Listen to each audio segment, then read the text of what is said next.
There is a kind of car that doesn't try to impress you. It doesn't roar. It doesn't gleam under showroom lights trying to seduce you into something you'll regret. It simply sits there solid, composed, unhurried, and quietly says everything about the man behind the wheel, not what he wants to be, what he already is. The Humber Hawk was that car.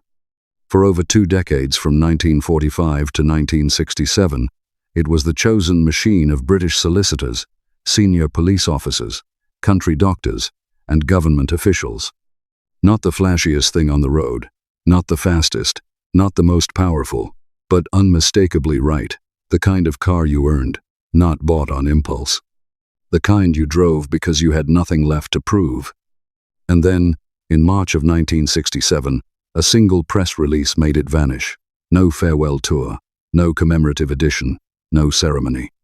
Just one paragraph and 22 years of British professional identity quietly erased from the production line. Today we follow the Humber Hawk from its very first day, a day that came wrapped in a secret most people have never been told. All the way to the morning, an American corporation pulled the plug for good.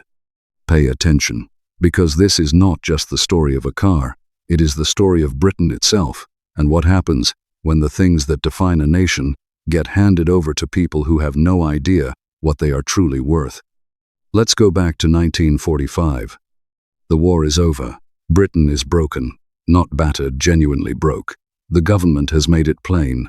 The country must export to survive. Car manufacturers face intense pressure to get vehicles on the market, generating income, moving out to foreign buyers. Fast. There is no time for elegance. There is barely time for planning. Into this urgent, exhausted moment, Humber launches the Hawk. And here is the part nobody leads with, the detail that gets quietly skipped in most tellings. The 1945 Humber Hawk was not a new car. It was a rebadged Hillman 14, a vehicle whose design traced directly back to 1938. Pre-war engineering. Pre-war bones. Fitted with a slightly uprated engine producing 56 brake horsepower and sent out the door wearing a Humber badge. Was that dishonest, or was it survival? Probably both. But the car itself was credible, 112 pounds lighter than the pre-war version, a 4-door 6-light body with a sunshine roof, as standard, solid, respectable, yaw. And the Mark II, arriving in September 1947, barely even qualified as a facelift. The main change was moving the gear lever to the steering column. That was it. But something far bigger was already being drawn up, and it was being designed, of all places, across the Atlantic. In October of 1948, the Humber Hawk walked into the London Motor Show and did something nobody expected from a car that had started life as a rebadged, pre-war Hillman. It looked genuinely beautiful. The Mark III was not an update, not a refresh. It was a complete redesign, and the man responsible for the shape was not British at all. The body had been styled by the Loewy Studio, the American design powerhouse led by Raymond Loewy. This was the same creative mind behind the Studebaker, the Shell logo, Air Force One's livery, and some of the most enduring visual design of the entire 20th century. Humber had gone to one of the world's finest design operations, and it showed. The separate headlights of the old model gone, the old front wings gone. In their place came a clean, modern pontoon body, flush-sided and purposeful, sitting on a completely new chassis, with coil spring, independent front suspension. The rear axle was redesigned with hypoid gearing. The body was now an integral part of the car's structure, not bolted to a separate frame. It was available in two-tone paint and in metallic finishes. In the grey austerity of post-war Britain, it looked like someone had opened a window. The engine remained the old side valve unit from the Hillman days, 1944 cc, 56 brake horsepower. But the car around it had transformed entirely. Over 10,000 Mark IIIs were built before the next generation arrived.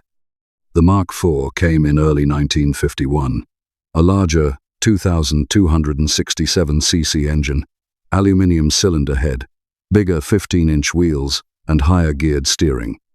Power crept from 56 to 58 brake horsepower, modest on paper, but at mid-range speeds the improvement was closer to 15%. And that is exactly where a Hawk lived. Not in sprint figures, in the long, composed pull across a quiet country road. The Motor magazine tested a Mark IV in 1951. Top speed, 71.4 miles per hour, 0 to 60 in 30 seconds. Fuel consumption, 24.2 miles per imperial gallon. The test car cost £850, including taxes. 30 seconds to 60 sounds laughable today, but understand the Britain this car existed in. Its roads were winding two-lane routes between market towns. The man driving a Hawk was not racing. He was arriving. There is a meaningful difference between those two things, and the Hawk understood that difference better than almost any car of its generation.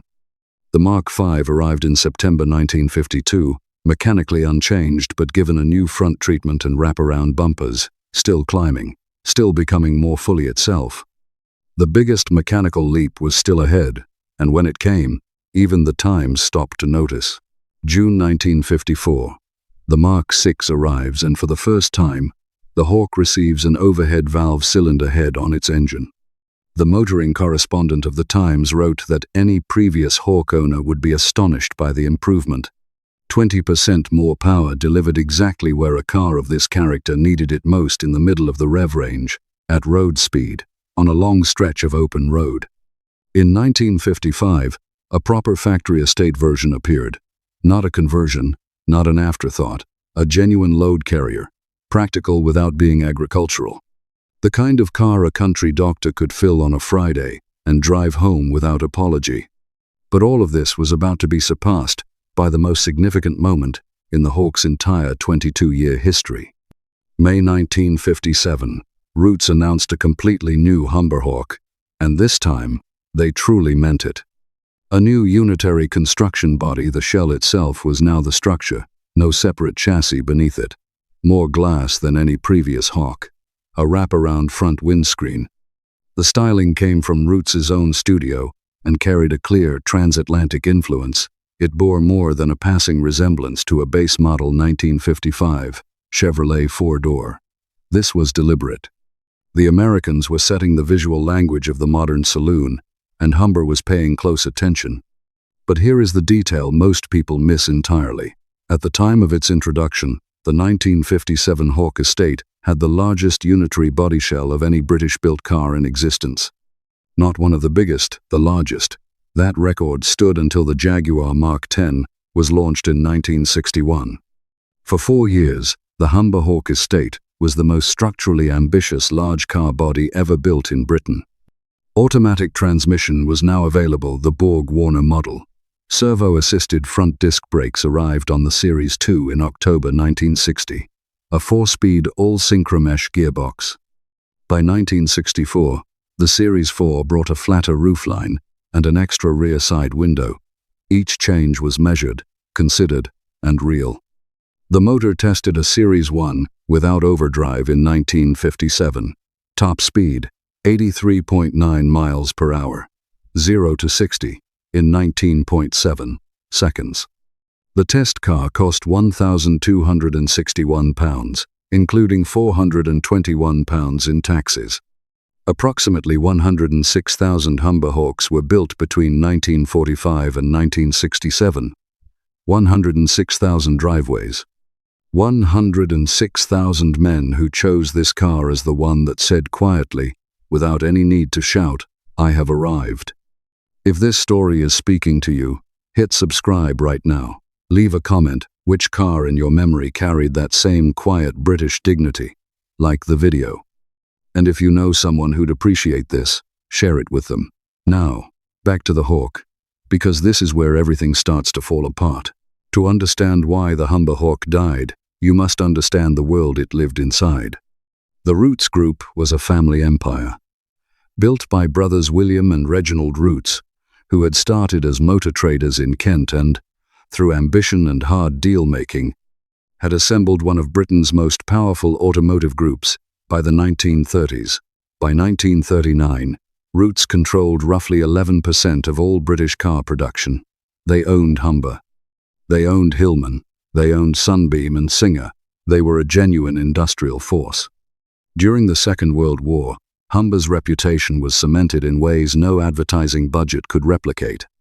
Field Marshal Montgomery, the most prominent British military commander of the entire conflict, used a 1943 Humber staff car throughout the campaigns in North Africa, Sicily, and Italy. He christened it Old Faithful. When the most important soldier in the British Army gives your vehicle a name and uses it across 3 theatres of war, that reputation does not wash off. It transfers directly to the showroom. The Hawk inherited every ounce of that goodwill, and it deserved to. Throughout the late 1940s and the 1950s, the car delivered on its promise. Solicitors drove Hawks. Senior police officers drove Hawks. Country doctors drove Hawks. Government fleet buyers specified them by name. This was not a car that needed to explain itself. It simply was what it was, and what it was enough. But beneath that calm surface, Roots was making a decision that would eventually destroy them and take the Hawk down with it. The Hillman Imp. The small car revolution, ignited by the astonishing British Motor Corporation Mini in 1959, was reshaping the entire market. Roots had nothing competitive in that space, so they committed to building one. But the British government would only approve the necessary investment if the factory was built in Linwood, Scotland, a depressed region that urgently needed industrial employment. Roots, whose expertise, supply chains, and manufacturing muscle were concentrated in Coventry, were being asked to build a brand new plant 350 miles away and produce a technically ambitious, rear-engined car they had no prior experience making. They agreed, and it very nearly killed them. The Imp launched in 1963, 3 full years after the Mini, into a market the Mini had already made its own. The Linwood plant was plagued by production stoppages, quality failures, and persistent industrial unrest that added costs Roots simply could not absorb. From 1961 to 1965, Roots made only minimal profit. In 1966, they recorded a loss of £3 million. The empire was bleeding, and someone in Detroit had been watching for some time. Chrysler Corporation had been studying the European car market with considerable patience. They had attempted to acquire Leyland Motors in 1962 and failed. But the Roots Group was a different proposition. Weakened by the Imp disaster, starved of the investment needed to develop the next generation of vehicles, and running out of options, Roots was exposed. In 1964, Chrysler moved purchasing a 30% stake in the group. The British government approved it. There was noise from the Labour Party's left wing about nationalisation, about keeping British industry in British hands, but it went nowhere. BMC and Leyland were each approached separately and asked whether they would step in with a counteroffer. Both declined. In early 1967, with losses still mounting, the British government gave Chrysler formal permission to complete the takeover. Full control passed to Detroit. Sir Reginald Roots, knighted in 1946, retired. The empire the brothers had built across 4 decades now belonged to a corporation whose offices were in Michigan and whose interest in Coventry was entirely financial. Chrysler injected £20 million immediately, and then it began, as corporations always do, to rationalize. In March of 1967, a single press release was issued.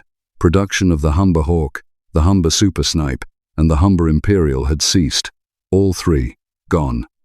In one announcement, the stated replacement for the Hawk's position in the range was to be Chrysler Valiants, imported from Australia, an American-designed car built in Melbourne. There is no evidence those Valiants appeared on British streets in any meaningful number following that announcement. The gap was simply left open and never honestly addressed. What Chrysler actually did was strip the empire down to its commercially viable minimum. The Singer brand dropped. The Sunbeam Alpine dropped. The Humber name was then attached, somewhat desperately, to the Humber Scepter, a badge-engineered version of the ordinary Hillman Hunter, wearing a Humber badge and a Humber price on a car that was, underneath, nothing of the sort. That survived until 1976. Then even that was gone, replaced on all remaining cars by the Chrysler name alone. A name that had appeared on British cars since 1896. Ended. And here is what the press release did not mention. The consequence: nobody stood up to discuss publicly. Britain had, quietly, and without any formal acknowledgement, surrendered an entire segment of its own market. The large, spacious, practical estate car, the kind a professional man loaded on a Friday evening and drove confidently for hours, was gone. Nothing British replaced it. The Volvo 145 arrived in the UK in March 1968, seized the space the Hawk had left, and held it for 2 decades. Britain never reclaimed it. Let's be honest about one thing before we close this out.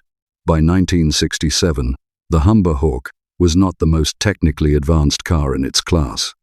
The Rover P6 launched in 1963, and the first winner of the European Car of the Year award was more sophisticated. Jaguar was building machines that made the Hawk look conservative by comparison. But the Hawk was never trying to win a road test. It was never entered in that competition. It was trying to be the most trustworthy car available to the British professional man, dependable in all conditions, comfortable over long distances, large enough to carry a family and luggage without complaint, dignified without being ostentatious. And on all of those measures for 22 consecutive years, it succeeded completely. The men who drove Humber Hawks were not making impulse decisions. They were making considered, deliberate ones. Choosing something built to last, priced honestly for what it delivered, and carrying a name that genuinely meant something. A name connected to wartime service, to quality engineering, to a particular understanding of what a serious British life actually looked like, day to day. That kind of loyalty does not disappear when a model is discontinued. It turns into something quieter and more permanent. A sense of loss that has no clean name, but that anyone who owned one, or whose father owned one, or who remembers seeing one outside the solicitor's office on a cold November morning understands without needing it explained. 106,000 Humber Hawks. 1945 to 1967. Each one assembled in Coventry, a city that knew how to build things properly and build them to last, before the decisions about what would be built there moved to offices that had never once been inside the factory. The last Hawk rolled off the line in late 1967. Without ceremony, without acknowledgement, just the last one. Then the line stopped, and Britain moved on. Here is what stays with me. The Hawk was not killed by failure. It was not shamed off the market by a superior rival. It was killed by a corporate restructuring, by the financial wreckage of a government-pressured gamble on a factory in Scotland, and by a takeover that answered to shareholders in Detroit rather than to the man in Shrewsbury who had just taken delivery of his second one. The men who built it could not save it. The men who trusted it were never asked. 106,000 Hawks. 22 years. The car that defined British respectability, designed with care, built with pride, trusted completely, and left behind, not because it failed, but because the world around it did. Now you know the full story. Subscribe to this channel. This is where the real history lives, uncut, without the polish, without the brochure version. Hit the like button if this was worth your time. Leave a comment. Did your family ever own a Humber? What car, in your memory, carried that same quiet sense of having earned your place? I read every single one. And if someone in your life would appreciate this story, share it with them. They deserve to know. The Hawk flew for 22 years. It deserved far better than a single paragraph.